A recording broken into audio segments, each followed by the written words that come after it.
She ran through the scorching desert with nothing but a whimpering baby in her arms and fear in her heart. The setting sun stretched their shadows across the cracked earth like ghostly witnesses to her desperation. Behind her, 3 men on horseback closed in with guns drawn, each shout echoing across endless dunes. Breath-shallow, heart-pounding, she pressed on, unaware that on a distant ridge a loner raised a well-worn rifle and took aim, when the bullet sent the desert raiders scattering. The stranger spoke one word, gravelly and final, claiming responsibility for a life he had only just saved mine. The desert sprawled out in every direction, an unbroken sea of golden sands and parched earth, dotted with sparse shrubs and clusters of rock. The relentless sun glared from a sky so blue it looked painted.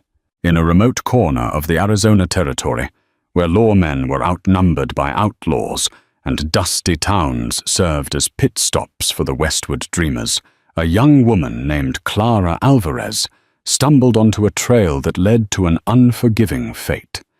In her arms she clutched a baby wrapped in a tattered cloth. She had named the child Sarah, though no father's name graced the girl's birth record. The baby fussed quietly, her wide eyes opening and closing as though the heat itself was pulling her into an uncomfortable sleep. Clara had no one to turn to and nowhere to go. Her only companion was a fear so intense it clung to her like sweat on her brow. A fierce wind kicked up swirling sand around her in a stinging frenzy. She gasped, tried to shield the baby with her body, and forced her legs to keep moving. Each step felt like it might be her last. She had barely slept in 2 days. The men on her trail left her no time to rest. Then came the thunder of hooves in the distance. Her pursuers were close. She dared not look back. Instead, she plunged forward into the shimmering horizon, praying that the desert might somehow show her a mercy no human would. A lone rider emerged from a rocky outcrop overlooking the dusty plain. He was tall and rangy, his broad shoulders encased in a sun-bleached duster. His face was deeply tanned and lined, and he wore an old, battered hat pulled low over sharp green eyes. The rifle resting across his saddle was nearly as weathered as the man himself. His name was Jake Wheeler, or so he'd been called in towns where he rarely stayed more than a night. Some folks claimed he'd once been a sharpshooter in a range war along the Rio Grande. Others swore he was a bounty hunter who never turned in a live bounty, only dead ones. Whatever the truth, Jake Wheeler was a man who traveled alone, speaking as little as possible, letting his gun do the talking when words failed. He studied the figure in the distance with keen suspicion. A woman on foot clutching something. Then he heard the distant rumble of horses. Jake twisted in his saddle, scanning the horizon. Another group, 3 men, and from their posture and pace, they were clearly in pursuit. Jake reined in his horse and slid off, quietly raising his rifle. He steadied his breathing, bracing the butt of the weapon against his shoulder, the front sight leveled on the lead pursuer. He squeezed the trigger. The rifle kicked, and a gunshot echoed like thunder in the still air.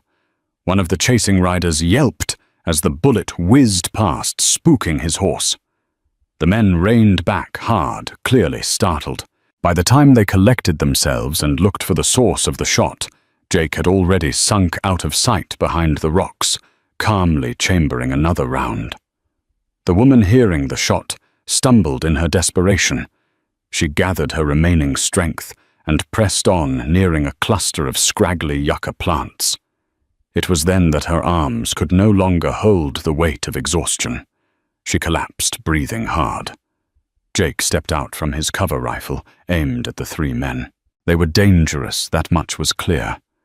They must have recognized that the advantage was his, perched on higher ground and hidden behind cover. One of them shouted, "This ain't your business."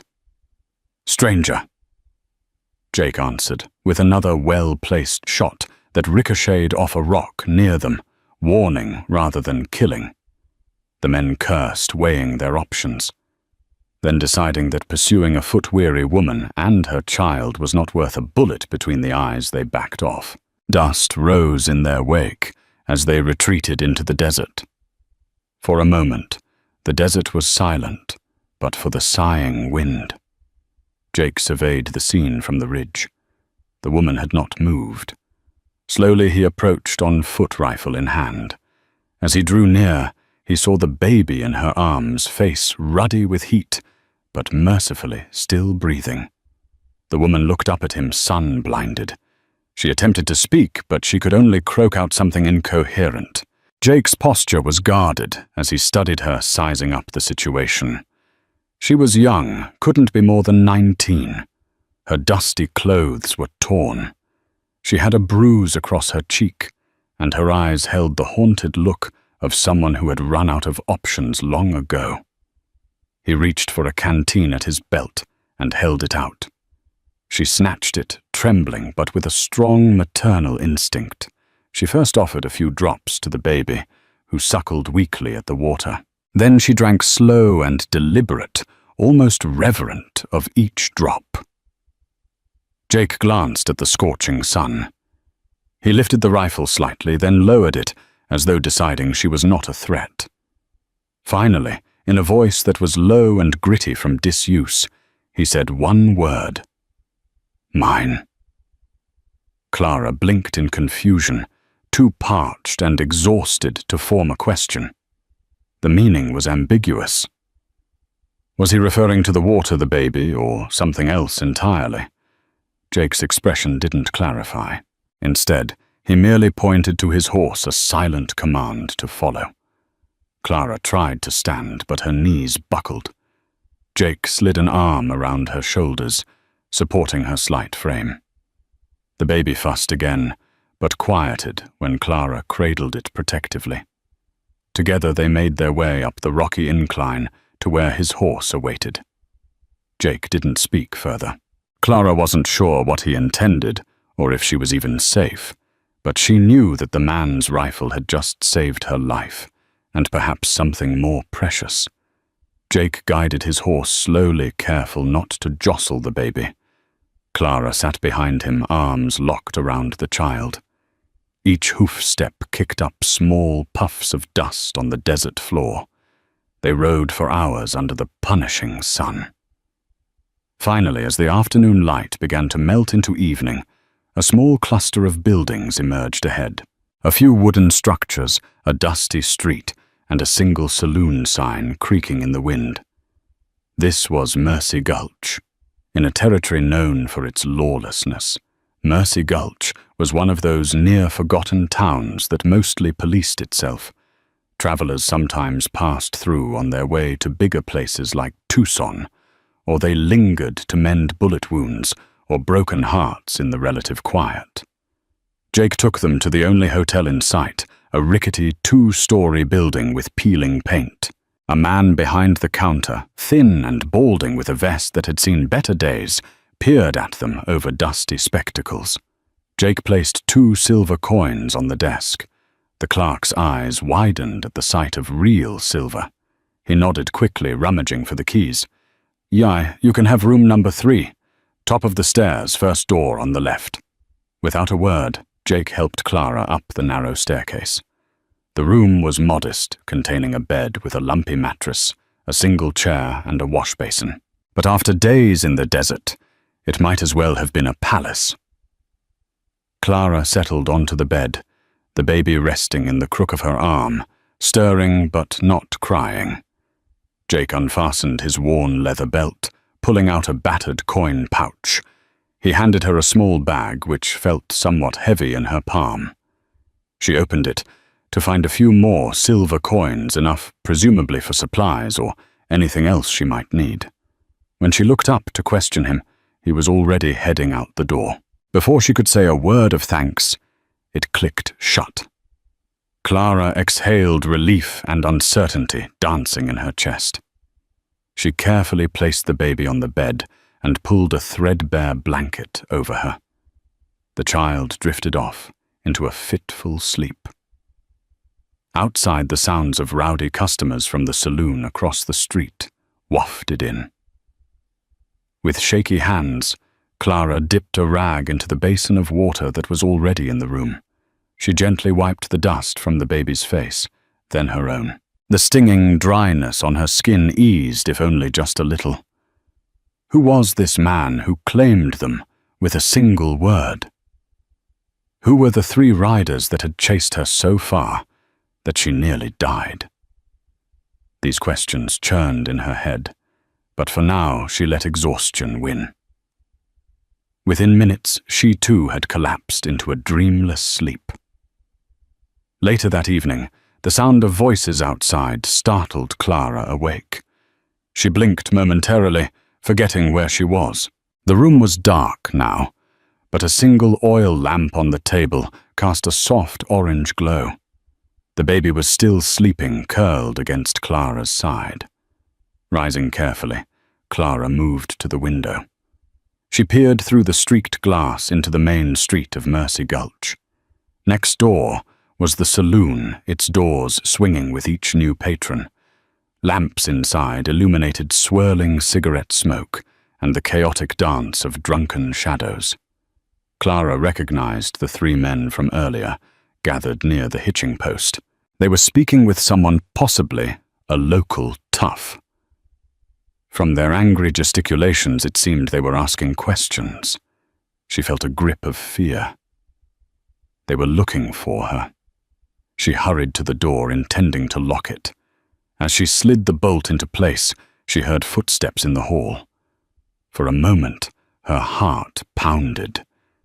Then the voice that followed was low and calm Jake's. "Open up," he said. She unlatched the bolt, and he slipped inside, quietly closing the door. His eyes flicked to the window, then to her face. She didn't need to speak. The fear on her features said enough. "They're here," she whispered. "They're not giving up." Jake stepped forward, his tall frame casting a shadow across the small room. "Name's Roy Stockman. Is one," she said, barely above a breath. He wants the baby. Says that she isn't mine. That she belongs to someone else. He won't stop until he takes her from me." Jake narrowed his eyes. "You owe them something." Clara shook her head vehemently. "Not a cent. Roy is working for someone powerful." She paused, deciding how much to reveal. "I used to work for a rancher out near Wilcox. His name is Matthias Whitfield. He's well known around these parts. He's rich mean, and rumor says he's connected to the Pinkerton Agency. Alan Pinkerton himself once did him a favor. Whitfield claims Sarah is his granddaughter, and he wants her. I don't know why." Jake absorbed this information. He looked at the sleeping child, then at Clara. "Granddaughter." "My sister worked at his ranch house," Clara explained, her throat tight. "She died giving birth to Sarah. Whitfield insisted on taking the baby to raise on his own terms, but I knew better than to leave a child in his care. He's a monster. People vanish on his ranch sometimes. Farm hands who cross him, and nobody asks questions because Whitfield has money and influence. I took Sarah and ran." Jake's eyes flicked over the baby's sleeping form, his expression unreadable. He turned back to Clara. "I see." Outside, a sudden crash of bottles and a shouted curse signaled a new commotion. Clara rushed to the window again and saw Roy and his men pressing a drunk local against the saloon wall. They seemed to be interrogating him. After a few seconds, Roy angrily shoved him away and stormed off down the street. Clara's heart pounded. They would come here soon, searching every building. "What do we do?" she asked, voice trembling. Jake let his eyes linger on the door. "Leave at first light."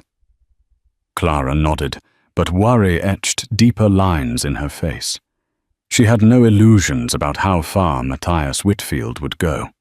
She needed to make sure she wasn't dragging this silent stranger into a war. But one look at the rifle slung across Jake's shoulder suggested he might be used to fighting battles, he just didn't talk much about them. She whispered, "Thank you." He gave a slight nod, turning to leave. She stopped him with a question caught in her throat. But he was already through the door, quietly making his way back down the hall, presumably to secure his own room or keep watch. Clara slumped against the wall. Outside, the neon glow of danger still simmered. She took a deep breath, determined to protect her niece at all costs. Sleep came in fitful bursts, haunted by nightmares of men's voices and galloping horses. Clara woke before dawn, the baby similarly restless.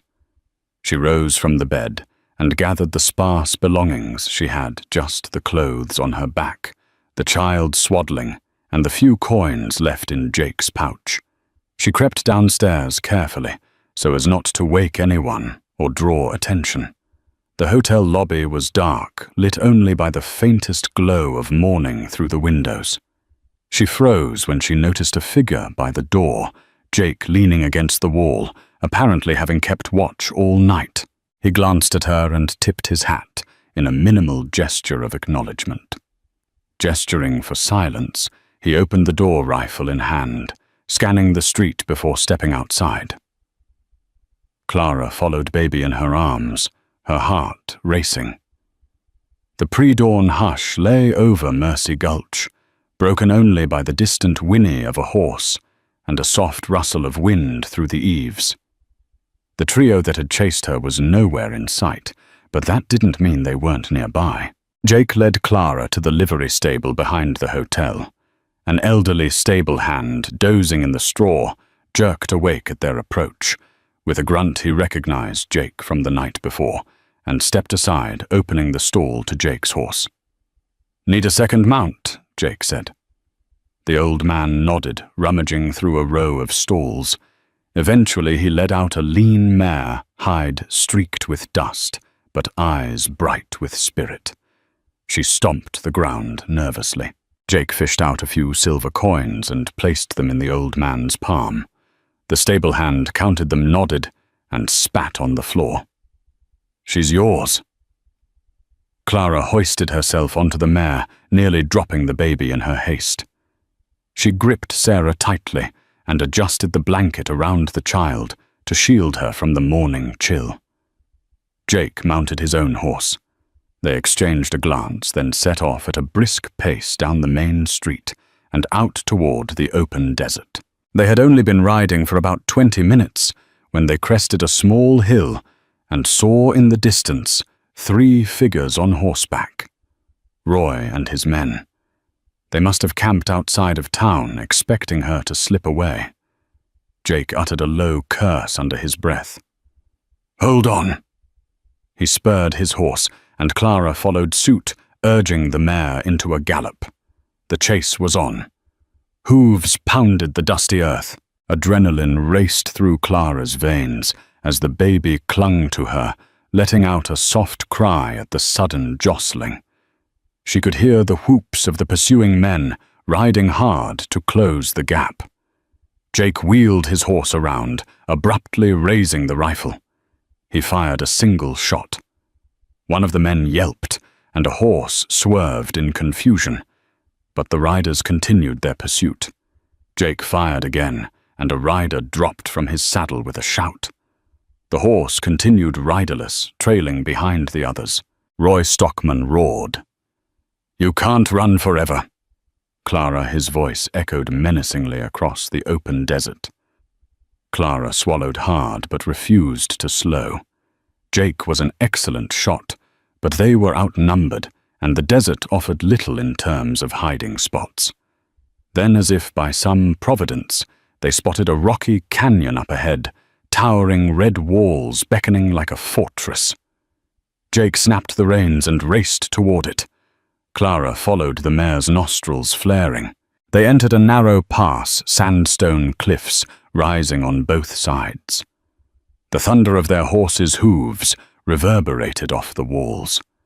In the canyon, the temperatures dropped slightly, offering a momentary respite from the harsh sun. But their pursuers were still behind them, echoing threats.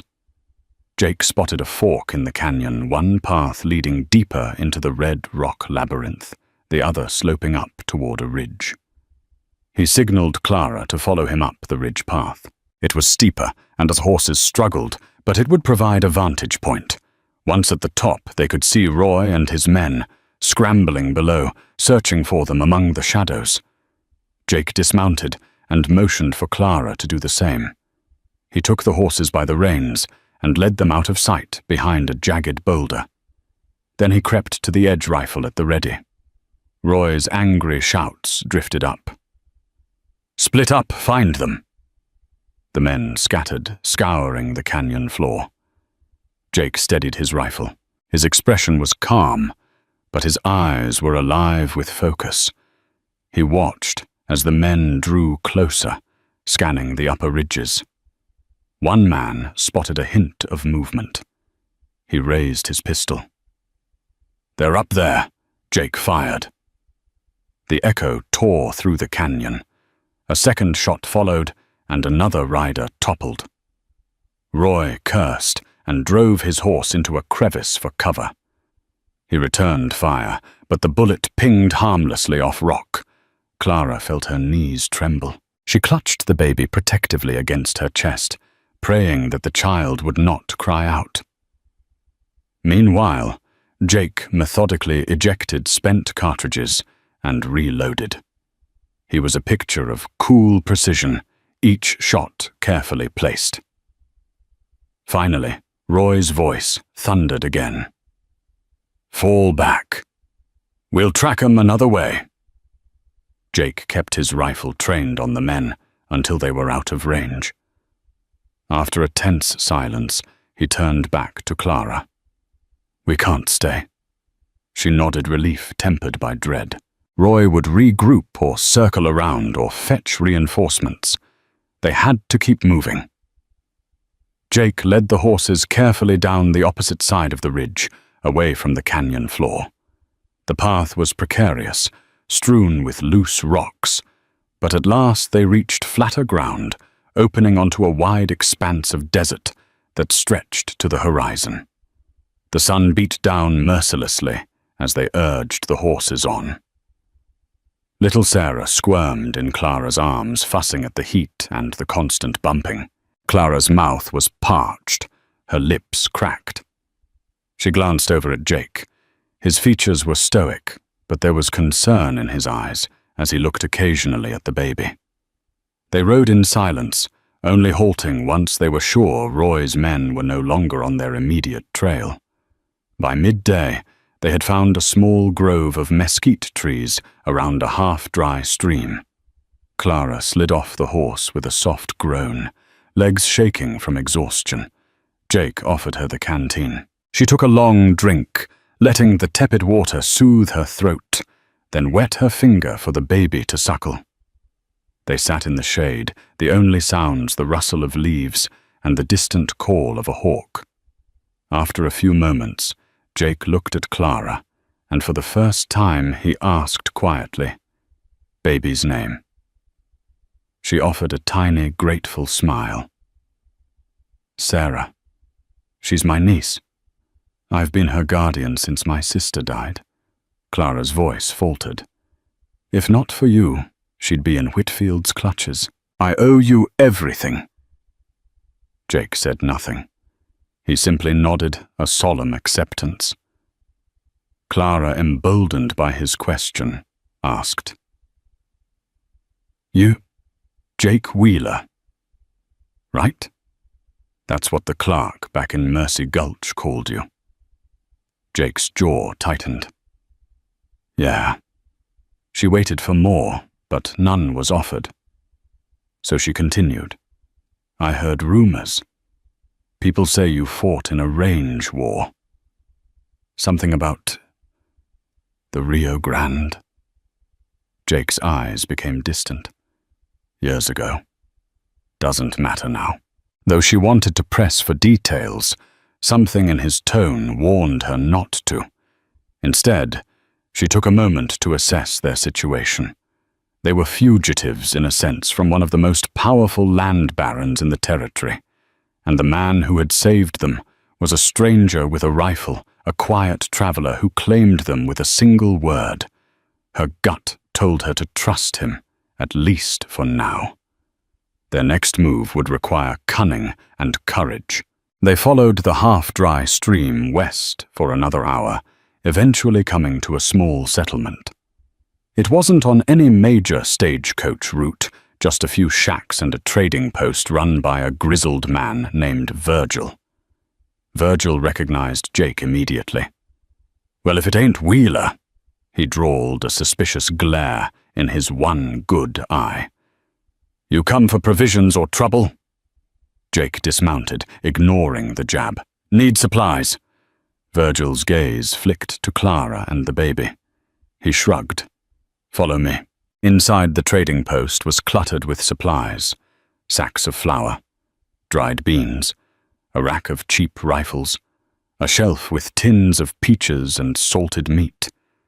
The place smelled of dust and stale tobacco. Clara picked up a can of powdered milk. It was expensive, but Sarah needed nourishment, and Clara's supply of real milk had dried up under stress and dehydration. She cast a worried look at Jake, who tossed the old coin pouch on the counter without a word. Virgil counted out the silver coins. "You might want to know Wheeler. Heard folks say Roy Stockman's been sniffing around. He's got a short fuse, that one. Might be best to keep your head low." Jake's expression didn't change. "Thanks." Virgil snorted. "Sure. Just remember, I don't want my post shot up. You hear me?" Jake offered a single curt nod in response. With provisions in hand and pouches refilled with water, they stepped back outside. The day was wearing on, shadows lengthening. Clara hesitated. "Jake, do we keep going? Or rest until morning?" He glanced at her, then at the baby. Sarah's cheeks were flushed, despite the shade. Finally he spoke. "We'll make camp nearby. Leave at dawn." Clara exhaled in relief, her body begging for rest. Virgil's eyes followed them as they rode off to find a suitable campsite. A few cacti dotted the barren ground, and the horizon shimmered with heat. Eventually they found a small rise that offered a bit of higher ground and a decent view of the surroundings. Jake unsaddled the horses and hobbled them so they could graze. Clara gathered bits of mesquite and dry brush, forming a small fire. She heated some water in a tin cup, mixing the powdered milk for Sarah. The baby fussed at first, but soon drank hungrily. As the sky turned pink and purple, Jake built a meager shelter with a blanket tied between two stunted trees. Clara sat by the fire, the infant in her arms, and watched him. She realized she hadn't taken time to truly observe this man, who had so abruptly changed her fate. His face was rugged lines of sun and worry etched into his brow. He was silent, but not cold. His actions showed that beneath the stoic front was a man capable of care. When darkness fell, they sat close to the small fire, aware that a larger blaze might signal their location to Roy's men. The desert night was chilly, a stark contrast to the searing heat of the day. Clara, craving answers, finally spoke. "Jake, why did you do it? Why did you stop to help me out there when you could have just ridden on?" He stared into the flames, his voice low. "Don't know." She studied the dancing shadows on his face. "But you risked your life for us. There must be a reason." He was silent for a moment, then said, Saw your baby. Couldn't let them do what they wanted. She nodded, grateful and curious. You have family somewhere? Jake looked away. Used to. They're gone. A hushed tension settled between them. She sensed she was stepping on landmines of emotion. Rather than push further, Clara laid Sarah down gently, letting the child sleep by the warm glow of the fire. Jake checked his rifle, ensuring it was clean and loaded. His practiced hands moved with the sureness of someone who'd done it 1,000 times. Tentatively, Clara asked, "What's your plan for us now?" Jake kept his attention on the rifle. "Keep you alive. Roy Stockman won't quit. Neither will Whitfield." Clara's throat tightened. "We can't keep running forever. Whitfield has influence. Maybe we should go to a bigger town somewhere with a proper law presence. Tucson. Maybe." He shrugged. "Might work. But you sure you can prove Whitfield shouldn't have the baby men, like him, pay off judges? By the law." She pressed her lips together, recalling rumors of the judge Whitfield regularly bribed. A wave of hopelessness threatened to overwhelm her. "There has to be some way," she whispered. Jake said nothing more, but he placed a reassuring hand on the baby's tiny form. In that gesture, Clara saw a flicker of empathy. Perhaps they were forging a bond of necessity of survival in a land that often took more than it gave. Morning arrived with the shrill cry of a desert hawk. Jake was already up, dousing the fire, packing the supplies. Clara stirred her body, aching from sleeping on the hard ground. She fed Sarah a bit of the powdered milk, then carefully folded the blanket. Jake mounted his horse and gestured for Clara to do the same on the mare. They set off across the desert, keeping a steady pace. Now that Roy knew their general direction, they had to be unpredictable. Hours passed in relative silence. The horizon wavered with mirages, and the heat pressed down like an oppressive hand. They skirted around the perimeter of a once prosperous mining town, now largely abandoned. Rusty machinery and collapsed shacks dotted the landscape. Through the silence, Clara found herself wondering what had shaped Jake Wheeler into such a man. The name was rumored in half the saloons across the territory, usually accompanied by hushed respect or fear. By midday, they approached a weather-beaten sign that read Darlington Wells, listing a population of barely a few dozen. The town was arranged around a single main street with a couple of side alleys. A small church bell stood silent, missing its clapper. A handful of wagons were parked near a general store.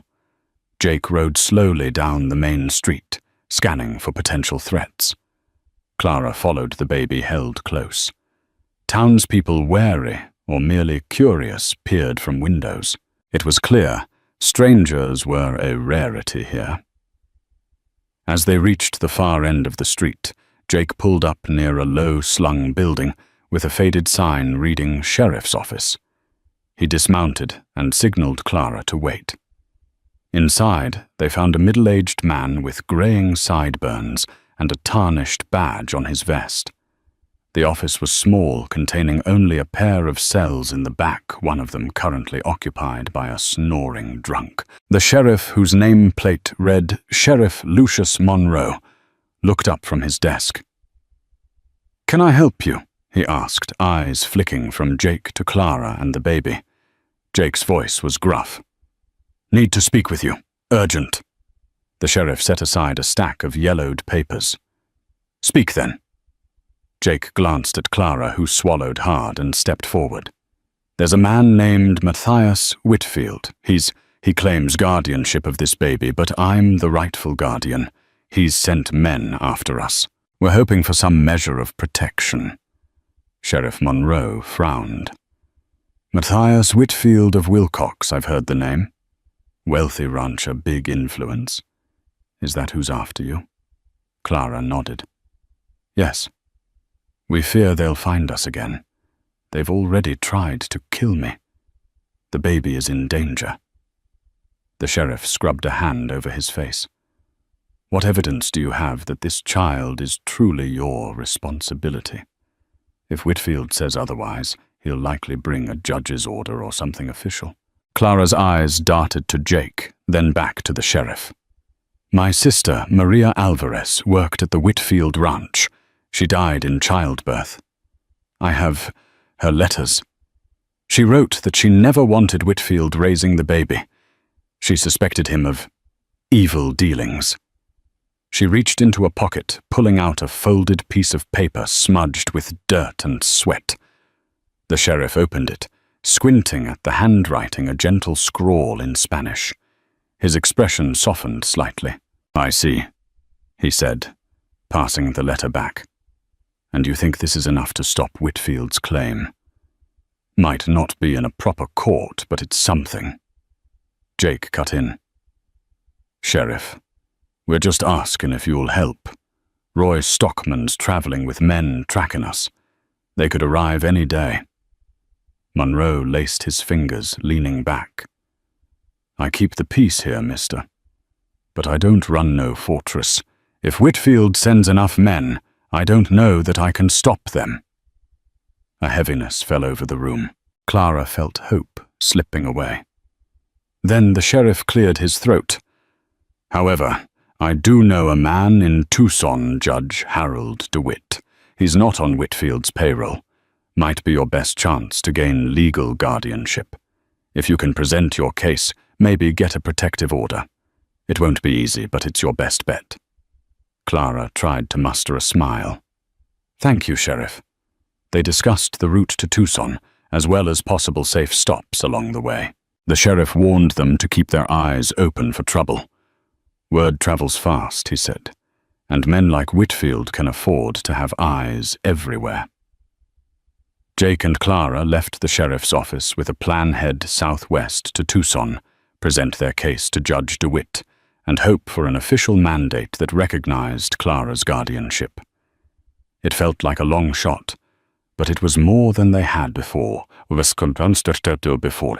They departed Darlington Wells in the late afternoon, restocking supplies from the general store. The road to Tucson was long, cutting through harsh, desert-rough canyons and scattered settlements. They planned to travel quickly, resting only when necessary. On the second day of their journey, as they followed a narrow path between towering rock walls, they heard a shout echo behind them. Jake cursed, spurring his horse into a gallop. Clara followed, heart pounding. A single rider emerged from the bend, Roy Stockman, alone but brandishing a pistol. He fired a shot that ricocheted off the canyon wall, sending sparks flying. Jake swung around in the saddle, returning fire. Roy's horse reared, nearly throwing him. Then in the confusion, Roy tumbled off, landing hard on the rocky ground with a pained grunt. Jake slowed his horse, raising his rifle for another shot. But Clara grabbed his arm. "Wait," she gasped. She had seen that Roy wasn't reaching for his gun. He was clutching his leg, clearly injured. Cautiously they approached. Roy glared at them, eyes full of hatred, but it was overshadowed by pain. He had broken his leg in the fall bone protruding through torn trousers. Clara winced at the sight, instinctively shielding the baby from the gore. You'll never make it." Roy spat sweat beading on his forehead. "Whitfield's men are out there. You think you can beat him? He's got money and power. You're done." Jake dismounted his rifle, trained on Roy. Clara watched with mounting dread as the two men locked eyes. Finally, Jake stooped and tossed Roy's pistol out of reach. "She's not yours to chase," Jake said, his voice icy. Roy groaned, defiance burning in his eyes. "That baby's got Whitfield blood. He'll pay any price to get her. And you?" He pointed at Clara. "You're just a lowly housemaid's kin. You can't protect her from what's coming." Clara felt rage boiling within her. "I'll protect her from monsters like you, no matter what," Roy sneered. "Go on, then. Leave me here to die, or finish me off if you got the stomach for it. Either way, you'll never escape." Jake's finger tightened on the rifle's trigger. For a tense moment, Clara was sure he would kill Roy. But then Jake lowered the rifle. He stepped away, returning to his horse. Without a word, he took out a small canteen and tossed it beside Roy. Perhaps a sliver of mercy. "We ain't killers by choice," Jake muttered. "But you'd better find your own way out." Clara nodded in silent agreement. They mounted their horses and rode off, leaving Roy behind with his shattered leg and seething hatred. The baby let out a soft wail as though sensing the tension. They pushed hard for the remainder of the day, not stopping until nightfall. As they set up a small camp, Clara's mind reeled with what Roy had said. "He's not lying about Whitfield's resources," she said aloud. Jake was silent as he prepared a simple meal of jerky and beans. Finally, he looked at her. "We keep going." "Tucson." She nodded, stroking the baby's cheek. "Whatever it takes." Over the next several days, they traversed the arid wilderness, always wary of other riders on the horizon. The baby developed a mild fever, likely from the unrelenting sun and constant traveling. Clara tried cooling her forehead with damp cloths, but worry gnawed at her.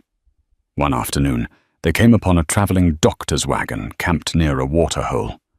Dr. Samuel Turner, a kindly man with thinning white hair, offered to examine the baby. He dosed her with some herbal tincture and recommended rest in the shade. Jake's tension was palpable as he stood guard while Clara and the doctor fussed over Sarah. Eventually, the baby's fever broke and relief washed over Clara. She thanked the doctor profusely. Jake silently handed him a small coin for his services. "That's a beautiful child," Dr. Turner remarked. "You must treasure her." Clara nodded. "She's everything." They parted ways with the doctor, forging ahead under the scorching sun. The moment they saw the outlines of Tucson's buildings in the distance, Clara felt tears of relief prick her eyes. The city was larger than any they'd passed through with a decent law presence. If they could make their case here, Sarah might be protected for good. Tucson's streets were busy with carriages, wagons, and pedestrians. Dust swirled as they navigated through the throng of people. Jake guided them to a modest boarding house near the courthouse, a practical place for travelers in need of legal business. They secured a small room, not fancy, but clean enough. Clara and Jake approached the courthouse the next morning, baby in tow. Judge Harold DeWitt was a stout man with bushy eyebrows and a stern demeanor. He listened patiently as Clara explained the situation, presenting her sister's letters as evidence. He studied the letter for a long while, occasionally glancing at the baby. "I'm sympathetic to your claim, Miss Alvarez. But to sign a protective order, I need more than just your word. Whitfield might have legal documentation as well, falsified or otherwise. Do you have any witnesses who can corroborate your story?" Clara's shoulders slumped. "Not here. My sister is gone. I don't have any family left. Only me." Jake stepped forward, surprising Clara. "I can testify. I was there, saw them trying to kill her. Heard them say the baby belongs to Whitfield. They didn't have any paperwork, no legitimate claim." Judge DeWitt nodded. "An eyewitness is something. Still, I'd prefer additional backing." Clara's heart sank. She thanked the judge and promised to return with more evidence if possible. Outside, she leaned against a pillar, fighting tears of frustration. Jake stood by, silent but concerned. Suddenly, a voice cut through the noise of the street. "Clara Alvarez." By order of the court, Hand over that baby." They turned to see 3 uniformed men approaching some sort of official guard or marshals.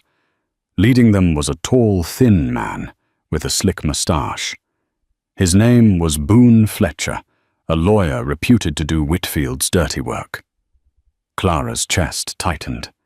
She glanced around, searching for any escape route. Boone Fletcher brandished a piece of paper. "This is a provisional custody order from Judge Atkins. He was persuaded that Whitfield is the rightful guardian." Jake's face hardened as Fletcher extended his hand toward the baby. "Don't try anything foolish," Fletcher warned. "We have legal authority." Clara clutched Sarah Hart, hammering. She knew about Judge Atkins, a known crony in Whitfield's pocket. It seemed Whitfield had managed to outmaneuver them even here. Jake stepped between Fletcher and Clara, his hand hovering near his revolver. One of the uniformed men reached for his gun, and tension skyrocketed. Pedestrians backed away, sensing a showdown. "You can't do this," Clara pleaded, tears in her eyes. "I have a meeting scheduled with Judge DeWitt." "He's hearing my case," Fletcher sneered. "A formality at best. This order supersedes anything you've tried to do. Hand the baby over now, or these fine gentlemen will take you both into custody." For a moment it seemed violence would erupt in the street. Jake's grip on his revolver tightened. The uniformed men looked ready to draw.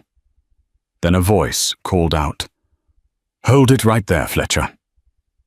They all turned to see Judge DeWitt himself, stepping briskly down the courthouse steps, robes billowing. He glared at Fletcher. "I have a pending hearing on this matter.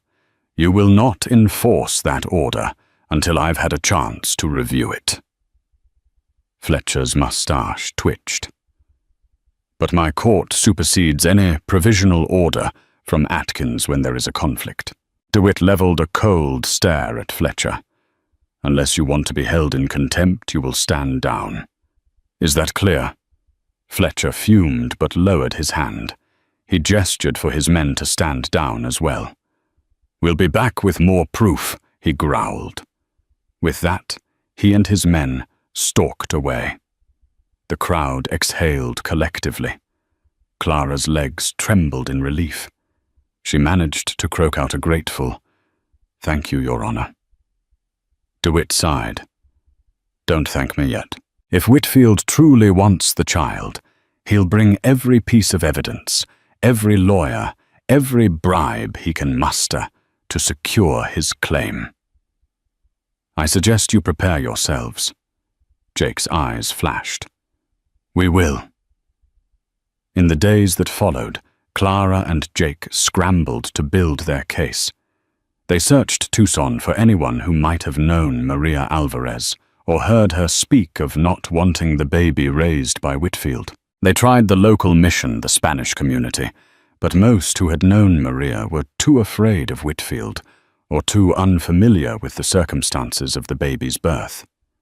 Meanwhile, Fletcher and a gaggle of lawyers filed motion after motion, all with the aim of wresting custody away. The tension in Tucson was high, with rumors circulating about a big legal showdown. Each day, Jake accompanied Clara to the courthouse, rifle slung over his shoulder, a silent sentinel.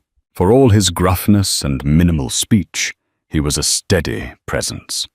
Late at night, when Clara lay awake in the boarding house, she wondered if she could have made it this far without him. Sarah's coos and gentle babbling reminded Clara of the stakes. She would die before letting Whitfield turn her niece into some twisted pawn. On the eve of the final hearing, a telegram arrived at the boarding house. It was from a Pinkerton detective who had once worked with Whitfield. The detective, named James Malley, wrote that he had information that might help Clara's case, evidence of Whitfield's past crimes, including details about men disappearing on his ranch. He would arrive in Tucson the following morning, just in time for the hearing. Clara felt a spark of hope. If Malley had tangible proof of Whitfield's wrongdoing, it could sway the court. But as night fell, dread gnawed at her. Whitfield had many ways of silencing people who crossed him. Would Malley even make it to the courthouse alive? The morning sun lit up Tucson's dusty streets. People gathered around the courthouse, sensing a spectacle. Inside the courtroom was modest wooden benches, a raised platform for the judge, and a pair of tables for opposing sides. Fletcher and two other lawyers sat at one table looking smug. Clara Jake and a sympathetic local lawyer they'd hired with borrowed funds took the other table. The baby rested in a small wooden cradle at Clara's feet. Judge DeWitt rapped his gavel. We are here to determine the rightful guardianship of the child known as Sarah Alvarez, claimed by Ms. Clara Alvarez, and contested by the representation of Mr. Matthias Whitfield. We will begin with opening statements. Fletcher launched into a well-rehearsed speech about how Whitfield was a respected rancher, wealthy enough to provide a stable upbringing, and that Clara was merely a poor, transient relative unfit to care for the baby. He produced documents purportedly signed by Maria Alvarez, agreeing to let Whitfield raise the child. Clara glared at the signature. It was obviously forged. But proving that would be harder than simply claiming it. When Clara's lawyer spoke, he highlighted her familial bond and maternal care. He introduced Maria's letters with her genuine signature expressing fear of Whitfield. He also called Jake Wheeler to the stand, who testified to Roy Stockman's attempts to kill or capture Clara, presumably under Whitfield's orders. Fletcher tried to discredit Jake by bringing up his rumored involvement in range wars and bounty hunting. Jake responded stoically, "I ain't on trial here. Fact is, Whitfield sent men to hunt Clara. We saw them do it." The tension in the room was thick as molasses. Judge DeWitt listened carefully, occasionally taking notes. Finally, it was time for final witnesses, and Fletcher smirked. Whitfield could not be here today, but we have a sworn statement from him. He regrets that his advanced age. Suddenly, the rear doors swung open. A wiry man in a dusty suit stepped inside. He looked around until he spotted Clara, then nodded. It was James Malley, the Pinkerton detective. He held a leather satchel tightly under his arm, and his face was set in grim determination. "I apologize for the interruption, Your Honor," Malley said, stepping forward. "But I have critical evidence relevant to this case." DeWitt waved him forward, intrigued. Fletcher tried to protest. "Your Honor, we have no notice of this witness." Judge DeWitt silenced him with a raised hand. "Mr. Malley, state your credentials." Malley introduced himself, presenting his Pinkerton badge and documents. He explained that he'd once been hired by Whitfield to investigate theft on the ranch. During the course of his investigations, he discovered ledger entries and letters implicating Whitfield in the disappearances of several ranch workers. He believed Whitfield had them murdered for questioning his methods. Fletcher sputtered that this was hearsay and unrelated. But Malley held up an old, worn ledger with Whitfield's personal seal. "I have the ledger right here. Check the dates and payments." Several of the men who vanished were on the books until large sums were paid out to hush money. "It's all in here. If Mr. Whitfield is willing to kill men who cross him, do you think a baby would be safe under his roof?" A murmur rippled through the courtroom. Fletcher snatched the ledger, flipping through it, his face blanching. Judge DeWitt took the ledger, studying the entries. He frowned at the incriminating records. "This certainly casts Whitfield in a highly questionable light." Clara gripped the arms of her chair, hope surging. Meanwhile, Fletcher looked as though he might faint. He stammered, This has nothing to do with the rightful guardianship." The judge fixed him with a steely gaze. "It has everything to do with it. If Whitfield's moral character is in question, and if there is evidence he orchestrated violence against Ms. Alvarez." With that, the tide shifted. Malley's testimony solidified the narrative of Whitfield as a dangerous man. Combined with Jake's eyewitness account and Maria's letters, it painted a picture of a powerful rancher unfit to raise a child. After reviewing all the evidence, Judge DeWitt retreated to his chambers. The courtroom buzzed. Clara felt her heart pounding as she cradled Sarah. Jake stood stoically beside her rifle, leaning against the bench. Finally, DeWitt returned and took his seat. He rapped the gavel twice for order. "In the matter of guardianship for Sarah Alvarez, I find that Ms. Clara Alvarez has presented a compelling case, supported by credible testimony and documents indicating potential danger to the child if placed in Mr. Whitfield's household. I am granting full guardianship to Clara Alvarez, effective immediately.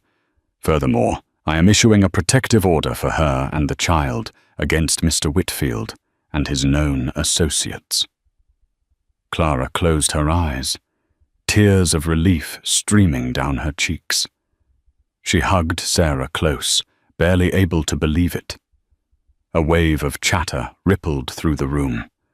Fletcher sputtered protests, but DeWitt silenced him. "You may appeal, but given the evidence of criminal activity, I advise your client to tread carefully." With that, the gavel came down one last time, and the hearing was adjourned. The crowd dispersed abuzz with the scandal. Malley nodded in quiet satisfaction, and Jake gave him a curt thanks. As Clara and Jake stepped outside, Fletcher confronted them, face twisted with fury. "You think this is over?" he hissed. "Whitfield will never accept this. You've only made him angrier." Jake glared down at him, hand resting on his revolver. "It's over. Back off." Fletcher sneered, but he retreated, disappearing into the throng. Clara exhaled shakily. "He's right about one thing," she said softly. "Whitfield won't stop easily." Jake's eyes scanned the crowd. "We'll handle it." Over the next few days, Clara took official custody of Sarah. She signed papers under the watchful eye of the judge, ensuring no legal loopholes were left open. Malley left town, heading east with the ledger and plans to investigate further. Jake helped Clara find a modest home on the outskirts of Tucson, a place with a small yard and enough space for a garden. It was far from fancy, but it was safe for now. One evening, after setting Sarah down for sleep, Clara sat outside watching the sunset paint the sky in brilliant hues of orange and pink. Jake stood nearby, leaning against a wooden post. The past days had been a whirlwind, and now there was a moment of calm. Clara cleared her throat. "I never really thanked you properly," she began. "For everything." Jake tilted his head, acknowledging her gratitude with a slight nod. He removed his hat, running a hand through his hair. "You and the baby safe now. That's thanks enough." She turned to him, eyes glistening. "I don't know your full story, Jake Wheeler, but I owe you a debt I can never repay. If you ever need anything, if you ever need a place to rest, you'll always have one here." He gave a ghost of a smile, the corners of his mouth barely curving. "Appreciate it." They stood in companionable silence, the desert breeze gently blowing. In the distance, coyotes yipped. Then Clara, emboldened by the hush of twilight, softly asked, "You have to leave soon, don't you?" Jake hesitated. "Ain't many folks who'd welcome me to stay." She stepped closer. "I just did." He looked at her, the intensity in his green eyes reflecting the dying sunlight.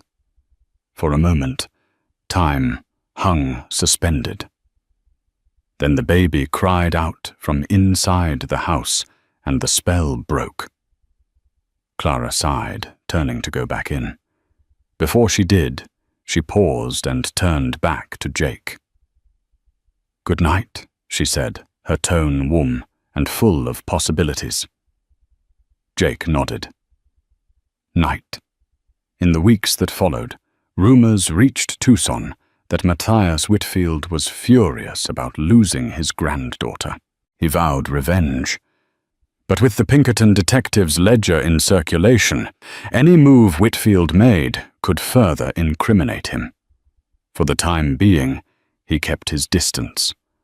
Clara settled into her new life, carefully raising Sarah and finding work washing linens for the local boarding house. Jake Wheeler lingered in Tucson longer than anyone expected. He took odd jobs sometimes, riding out into the desert for a few days, only to return and discreetly check on Clara and the baby. His vigil never ended. Whether near or far, Clara knew that if Roy Stockman or any of Whitfield's other henchmen came knocking, a single word from Jake's lips would ring out, rifle in hand. Mine. Because in a harsh world, sometimes belonging to someone who cared enough to risk everything was all the refuge one needed. And so they carried on forging a fragile peace in the desert city, bound by a child-soft coo and the unspoken promise in the eyes of a lone drifter. Thank you for riding with us on this rugged journey through blistering sands, hidden agendas, and the unfaltering bond that grew between Clara baby Sarah and the mysterious loner who risked it all to protect them. Their story is one of unbreakable resolve, where a single word, mine, became a pledge to safeguard innocence against formidable odds. If this powerful Wild West drama gripped your heart and stirred your imagination, then don't let it end here. Call to action. Be sure to hit that like button if you cheered for Clara's triumph. Share this video with fellow fans of epic frontier tales, and subscribe to our channel for more immersive storytelling that will transport you to worlds fraught with danger, hope, and the strength found in unlikely alliances. Your support helps keep these stories alive. Thank you, and see you on the next adventure.